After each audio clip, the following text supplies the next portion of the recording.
ngo mu bitekerezo byawe niho hahishemo ejo hazaza hawe heza. Wibuke ko gutekereza kwa Dawidi kwatumye aba umwami wa Isirayeli. Kumenya icyo akurikiye nibyo byatumye Elisa agabirwa imigabane ibiri. Ndagira ni komeza ugerageze, cokoza ibitekerezo byawe, nta wakumenyera icyo ushaka, ugiye kugera ku mahirwe. Komeza ugerageze, wicika intege. Ejo hawe hari mu bitekerezo byawe. Uko utekereza niko ugomba kugira kumera, niko ugomba kugana, niko ugomba kubikora. Kubera iki?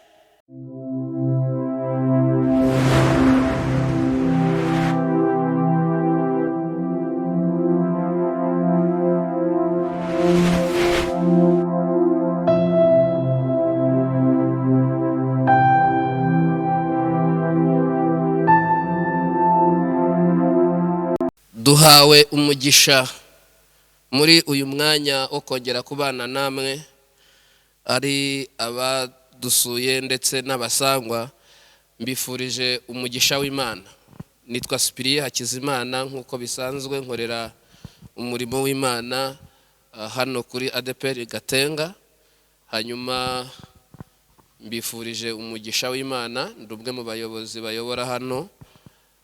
Rero duhawe umugisha wo kugira ngo tuganire amagambo y'Imana.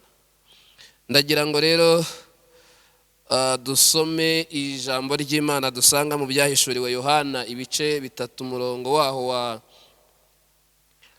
17. Tuvuge byinshi muri bike twashakaga kuvuga cyangwa se bike muri byinshi.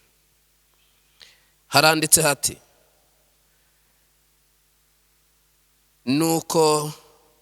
kuko uvuga uti ndi umukire, ndatunze kandi ndatunganiwe, ntacyo nkennye, utazi yuko uri umutindi wo kubabarirwa, kandi uri umukene n'impumyi, ndetse wambaye ubusa. Dore ndakugira inama, ungureho izahabu yatunganijwe mu ruganda, ubone uko uba umutunzi, kandi ungureho imyenda yera, ngo wambare isoni z'ubwambure bwawe zitagaragara, kandi ungureho umuti wo gusiga ku maso yawe kugira ngo uhumuke. Amen. Nashaka navuga ngo kugira ngo uhumuke ubashe kureba. Mwe muri hano mudukurikiye, ndashaka kuvuga ku ijambo rivuga guhumuka mu mitekerereze no mu mirebere. Iyo mvuze guhumuka mu mitekerereze no mu mirebere, ni amagambo ushobora gutinda kumva, ariko ari buze kugira ahahurira n'icyo wari ukeneye kumva. Kuki nkubwira guhumuka mu mitekerereze no mu mirebere? Abantu bagira uko babona ibintu mu buryo butandukanye, cyangwa se mu buryo abantu bareba, ariko hari n'ubundi buryo bwo kureba. Ndaza kuvuga uburyo butatu bw'imirebere buriho, ariko ndaza kuvuga no guhumuka mu mitekerereze. Umuntu ashobora guhuma mu mitekerereze akamara imyaka myinshi. Ikindi, ashobora no kuba impumyi mu mirebere, ntamenye ejo aho ari kugana, uko hubatse cyangwa nuko hategura.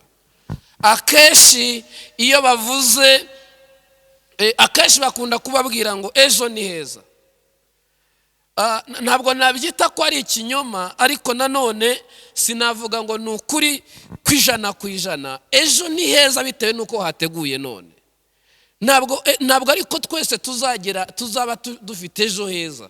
Ejo heza habera heza uwahateguye none. Donc uwahumutse mu mitekerereze agatangira gutegura ejo, akagira n'imirebere myiza, ejo he hashobora kuba heza. Uru rwandiko rwandikiwe itorero ry'i Laodikiya. Ni urwandiko rwandikiwe mu matorero 7, ariko rwoherezwa i Laodikiya. Haravuga ngo uwiyita Amen, umugabo wo guhamya, aravuga aya magambo: Laodikiya hari ahantu hari ubukungu bwinshi.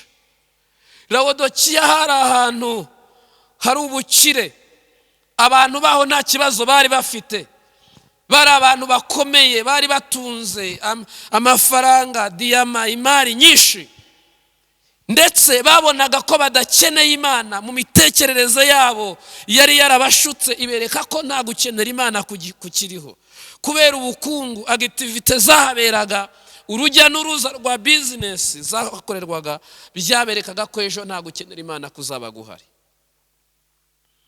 Bakira iyi baruwa ibabwira ngo mushobora kuba mutekereza mukibeshya, mukibwira yuko ejo nta kibazo muzagira, ariko kirahari. Kuko mutekereza ko muri abatunzi kandi muri abakene, kuko mutekereza ko muri abakire kandi muri abakene nyuma y'abandi. Aravuga ngo kandi mutekereza ko mwambaye ubusa, atariko ndabagira inama muze mungureho umuti, mungureho n'imyenda, mubashe kwambika ubwambure bwanyu, mubashe kwambara neza, mubashe kwambara uko bikwiriye. Imitekerereze yabo yari yarahumye, yaberekaga ko batazongera gukenera Imana. Amaso yo kureba kure bari barayatakaje, amaso yo kureba ahantu byari byaranze, bagarukiraga hafi aho, ariko hirya y'icyo utekereza ko kitariho kirahari nuko utakireba, ahubwo naho imitekerereze yawe igarukira. Ikintu cyose kirashoboka, nuko biterwa nuko utekereza, nuko ubona ibintu kandi bishobora kuba uko ubibona bitewe naho wabirebeye. Kubera iki shaka kuvuga icyo? Hariho imirebere yo mu buryo butatu shaka kuvuga. Icya mbere mu mirebere ni ukureba ku byahise. Abantu benshi iyo bareba bakakurebera mu kahise kawe, bakwima amahirwe. Niyo mpamvu uzumva umuntu yabaye iki cyangwa ikindi, abantu aho kuvuga no kubona ubushobozi bw'ibyo agiye gukora, bagatangira kuvuga ngo kera yari uyu, kera yari indaya, kera yari umujura, kera yaribaga, kera ise yari ateye atya. Amaso y'abantu niko areba, iyo niyo mirebere y'abantu. Niyo mpamvu dukeneye guhumuka, niturebera abantu mu kahise kabo, ahubwo tukabarebera mu gihe kizaza kiri imbere. Ariko ibyo ngibyo bikorwa n'umwuka wera, n'amaso y'umwuka atwereka kure, aduhishurira. Niyo mpamvu Bibiliya yavuze, iravuga ngo mungureho umuti musige ku maso, kugira ngo mubashe kureba ndetse no kubona. Kindi navuga ni iki? Abantu benshi kubwo kurebera abantu mu kahise kabo, bizingira aho ngaho nyine. Aho niho baryama, aho niho bavuga. Nugusebya atira ku mateka yawe yakahise, akaba ari yavuga. Ariko ndashimira Imana idateye nk'abantu, haleluya, ifite umwihariko wayo, kandi ni Imana idasanzwe. Rero iyo uhumutse mu mitekerereze, ugahumuka mu mitekerereze, ukabwira Imana ngo Mana ndinda ubuhumyi bwo mu mitekerereze yanjye, uhinduka nk'uko Imana ishaka, kuko utekereza nk'Imana. Utekereza iby'Imana ishaka, ukabona iby'Imana ishaka. Ngira ngo hari abantu bajya bakunda kumva amagambo menshi ku matelefoni y'abantu bakunda kwitabiraho, avuga ngo mu bitekerezo byawe niho hahishemo ejo hazaza hawe heza. Wibuke ko gutekereza kwa Dawidi kwatumye aba umwami wa Isirayeli. Kumenya icyo akurikiye nibyo byatumye Elisa agabirwa imigabane ibiri. Ndagira ni komeza ugerageze, cokoza ibitekerezo byawe, nta wakumenyera icyo ushaka, ugiye kugera ku mahirwe. Komeza ugerageze, wicika intege. Ejo hawe hari mu bitekerezo byawe. Uko utekereza niko ugomba kugira kumera, niko ugomba kugana, niko ugomba kubikora. Kubera iki? Ikindi cya kabiri cy'imitekerereze, hari abantu batekerereza none gusa. Iyo utekerereje muri none, ugatekerereza ibyo ubona muri situwasiyo urimo, ukabona ibintu urimo ntiwanabivamo ntibyanakunda, uza guhura n'ibibazo. Reka mvuge umuntu umwe watekerezaga none yari afite kandi ikibazo cy'uburwayi bw'imitekerereze ye n'amaso ye yarahumye. Ni umuntu bita Gehazi. Nushaka kumenya izo nkuru za Gehazi uzasoma ibice 6 uhere nko ku murongo wa 6 cyangwa uzasoma icyo gice cyose. Ni igitabo cy'abami ba 2 ibice 6. Uzasanga inkuru y'umugabo Elisa ndetse n'umugaragu we Gehazi. Umunsi umwe mu gitondo kimwe uyu mugabo yarasohotse, ageze hanze ahasanga ingabo nyinshi zibagose zabateye zije kubagirira nabi. Asohotse ageze hanze agaruka mu nzu abwira uwo bita shebuja, aramubwira ngo databuja, hari ikintu utamenye, hanze twagoswe turi mu buzima busa naho butatworoheye, twatewe. Agiye kumusubiza aramubwira ati pfukama ngo usengere, warebeye muri none amaso yawe arahumye. Ngo akimupfukamisha asenga Imana aravuga ngo Mana humura amaso ya Gehazi arebe yitegereze. Ngo Imana imuhumura amaso, ngo agiye kubona bagoswe n'ingabo nyinshi ziri ku magare ziri ku mafarashi, abona hari ingabo nyinshi zibagose. Abwira shebuja ati yo mbonye ko Imana iri mu ruhande rwacu.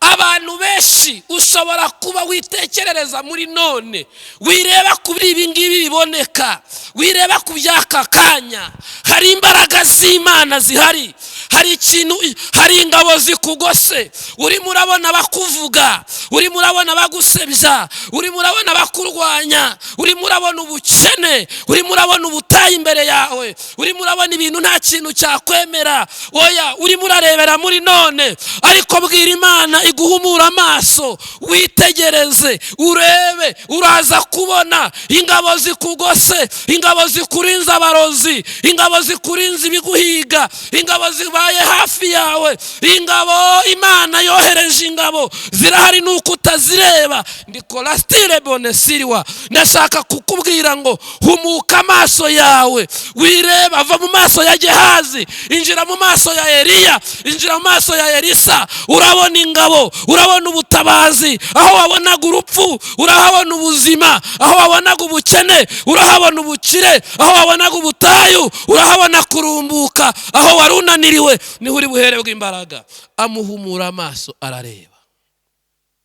Nuhumuka amaso yawe yo mu mitekerereze uzabona ibyiza, uzareba, uzagera kure, uzagira icyo wakira, uzagira icyo utunga. Ariko nubimpumyi, niyo mpamvu navuze ni cokoza ibitekerezo byawe bikunanire, ariko wagerageje. Ikindi navuga, aya mvuga kuri iyi nkuru imwe, havuga abantu 2 b'amateka. Ndabibutsa abakobwa 2 banditse amateka akomeye cyane. Umwe yari afite amaso areba, yari yarahumutse mu mitekerereze ye. Amaso ye yarebaga kure, ntabwo yarebaga ibya none. Iri ni ryo jambo Pawulo yagendeyeho imyaka myinshi yivuga butumwa rye. Yaravuze ngo twebwe nitureba kubiboneka, tureba kubitaboneka, kuko biboneka n'iby'igihe gito. Iyo munsi reka nkubwire, abanyantege nke ba none nibo banyembaraga bejo.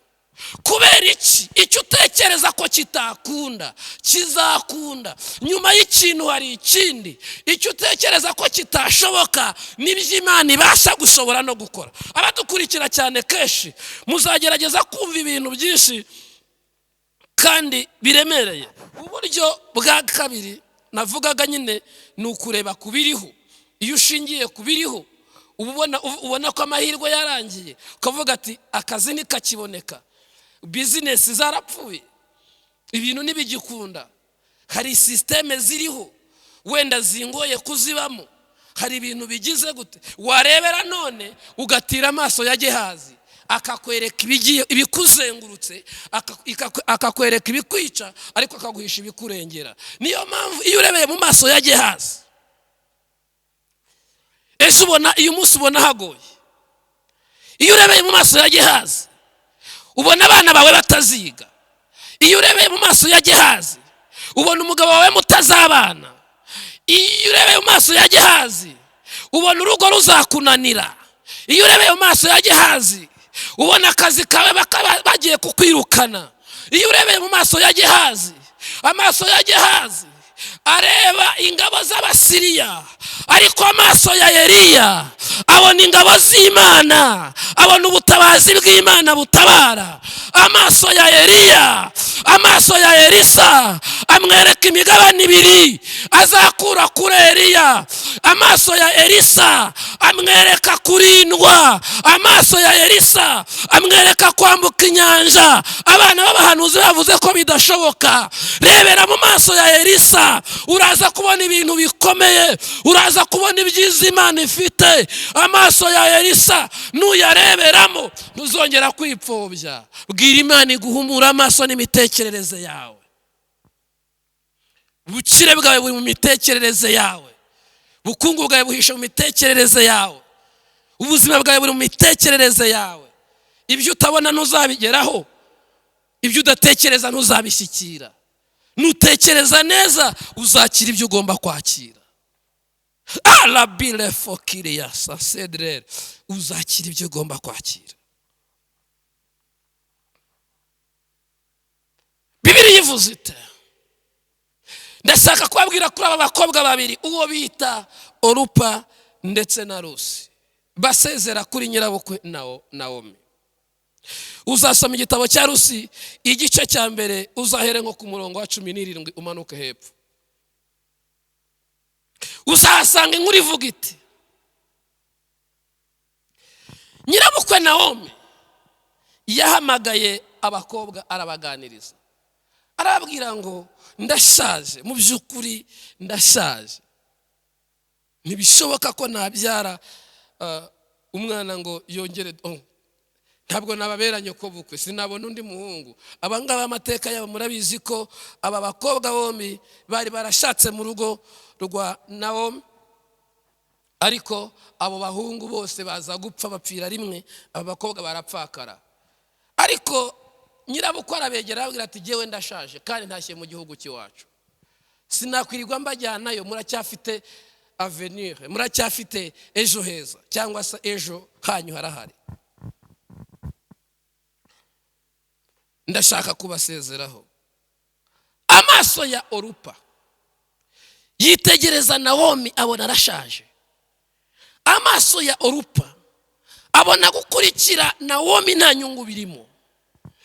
Amaso ya Orupa abona urupfu ruzagera kuri Naomi. Amaso ya Orupa yareberaga hafi aho. Amusezera amubwira ati mukecuru, genda wibane, genda ugiye.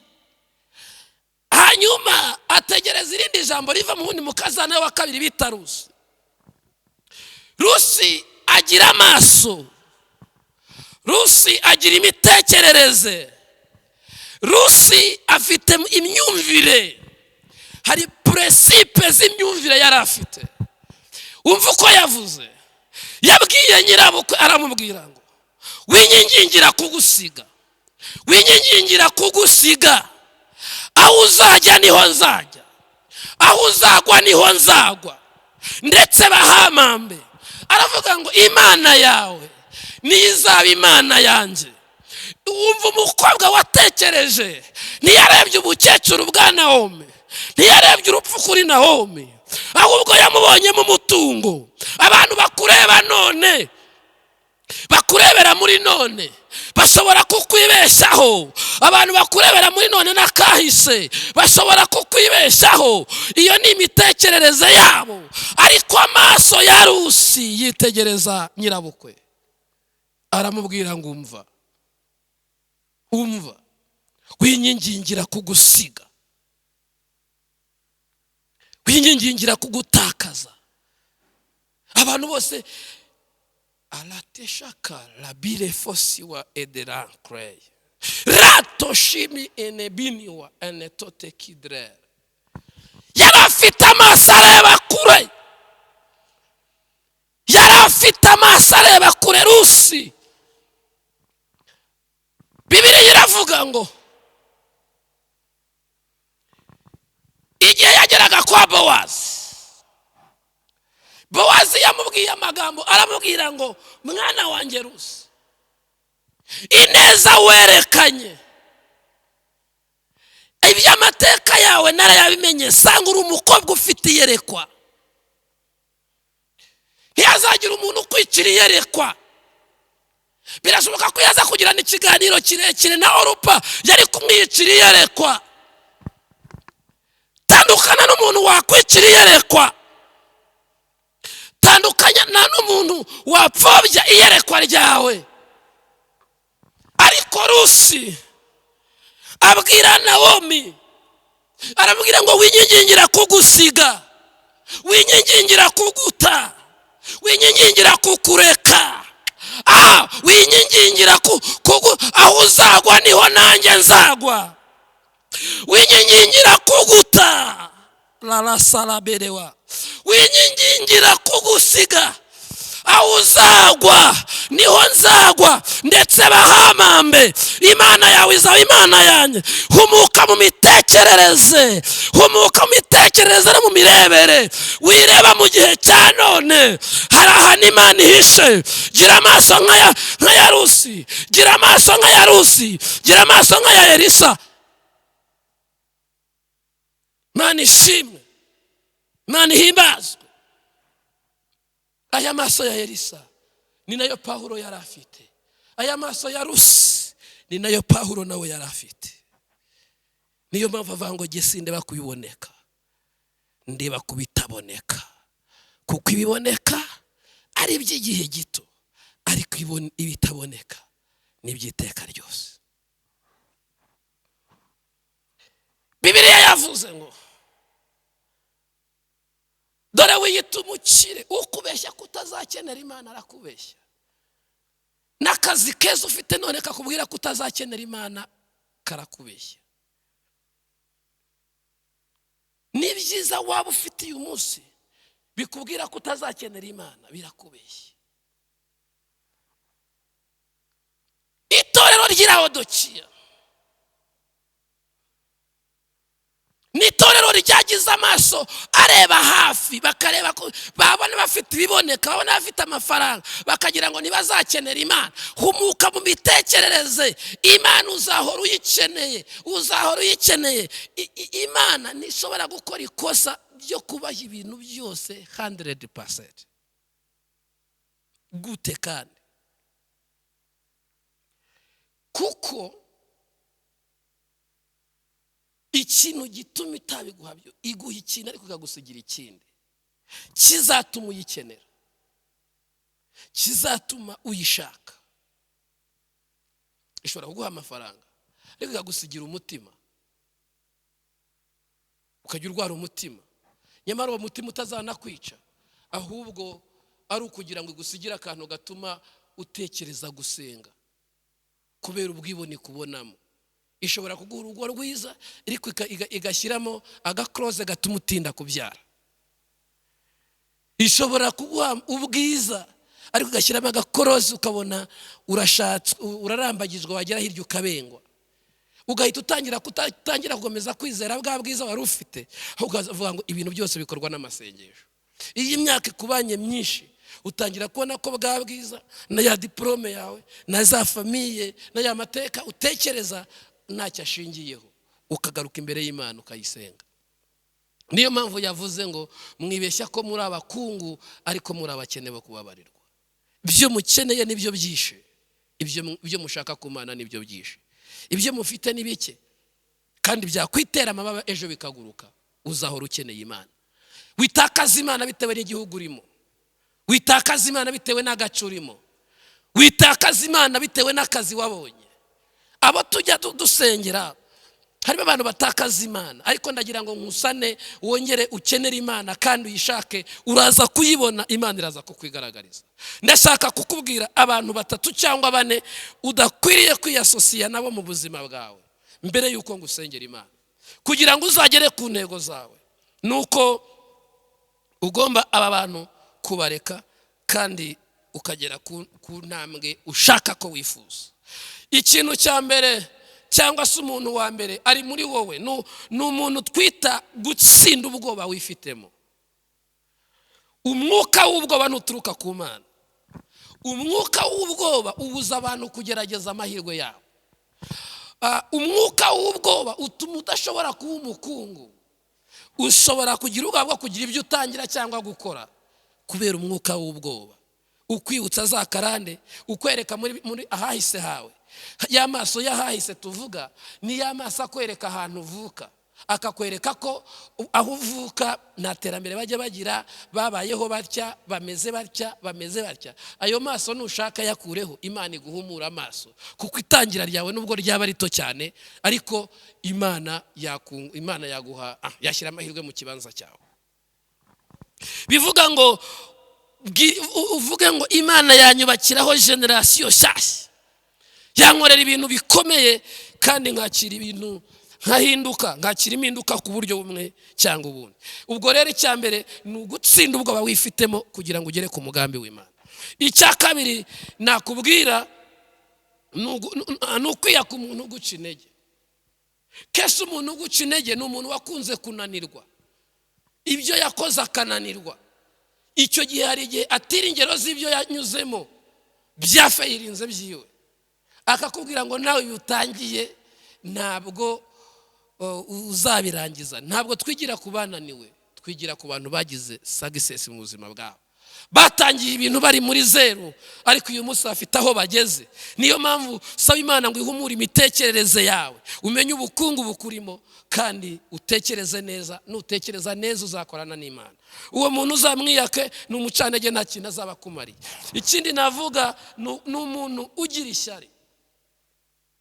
Umuntu ugira ishyari ni umuntu mubi cyane, kandi ugira ishyari ntarigirira umwe. Umuntu ashobora kugukunda none kubera ko azi ko mureshya, ariko wamubwira yuko amahirwe yabonetse, uwo munsi akarara kwishe, ntashaka kumusumba. Niyo mpamvu atari ngombwa kugira ubwira byose byawe n'ibyo utekereza. Mu gihe wahishuriwe n'Imana, senga Imana igusapotinge, kuko iyo amaze kumenya ihishurirwa ryawe ashaka kuryica ritaraba. Kubera iki? Nta muntu ukunda ko umuntu amusigaho yicaye. Bivuga ngo rero umuntu w'umunyeshyari uzamwiyake. Igihe muzaganira nubwo umuntu yaba ari inshuti yawe ariko kumva afitiye ishyari abandi, nawe abari kugirira nuko atabikubwira. Uzamwiyake, ni umuntu mubi, ni umuntu utagira. Ikindi undi muntu wa kane nasozerezaho ni umujyanama mubi. Kugisha inama umuntu nawe utayigiriye, ari poor mind, ni umuntu uciriritse mu mitekerereze.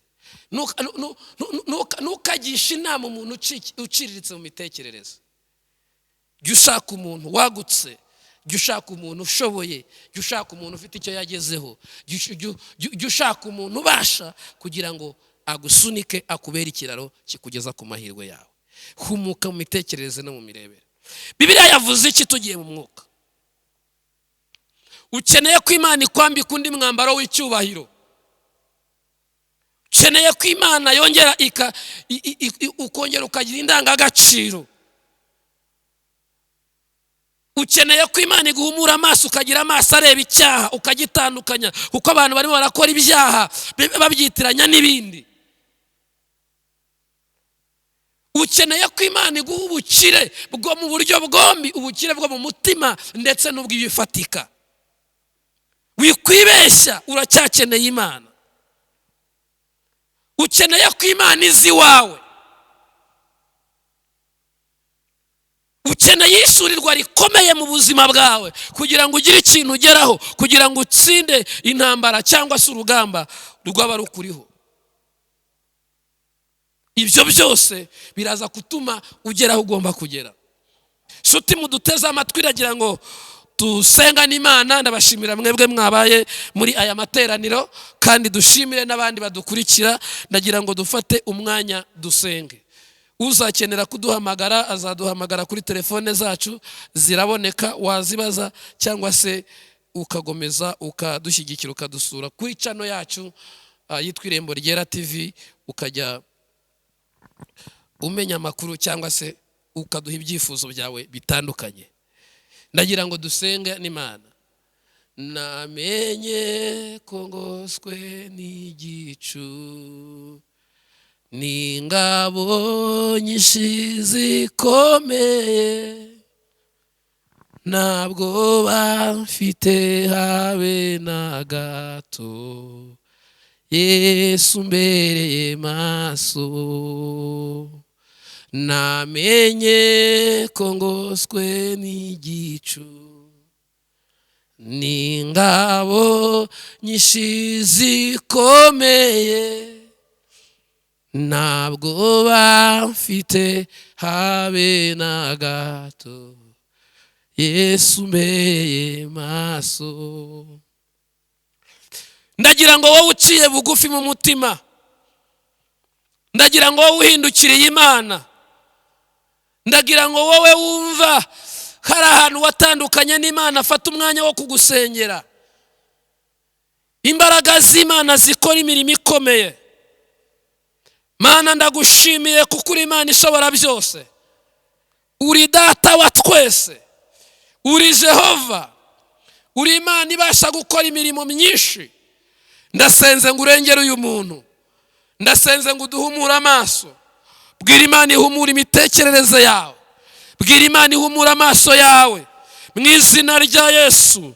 Duhumura amaso turebe kure, duhumura amaso tubone imirimo yawe, duhumura amaso n'imitekerereze yacu, tuvana mu mitekerereze y'akahise mu izina rya Yesu, mu izina rya Yesu. Imbaraga zawe zigaragare, ubuntu bwawe bugaragare, icyubahiro cyawe kigaragare katika jina la Yesu. Icyubahiro cyawe nikize. Turahambira imbaraga z'abakonikoni, imbaraga z'umwijima, imbaraga z'abarozi, imbaraga z'abadayimoni, gukora kose kwa shitani. Tukwambuye umwanya, duhamagaye Imana ngo Imana ikora imirimo ikomeye.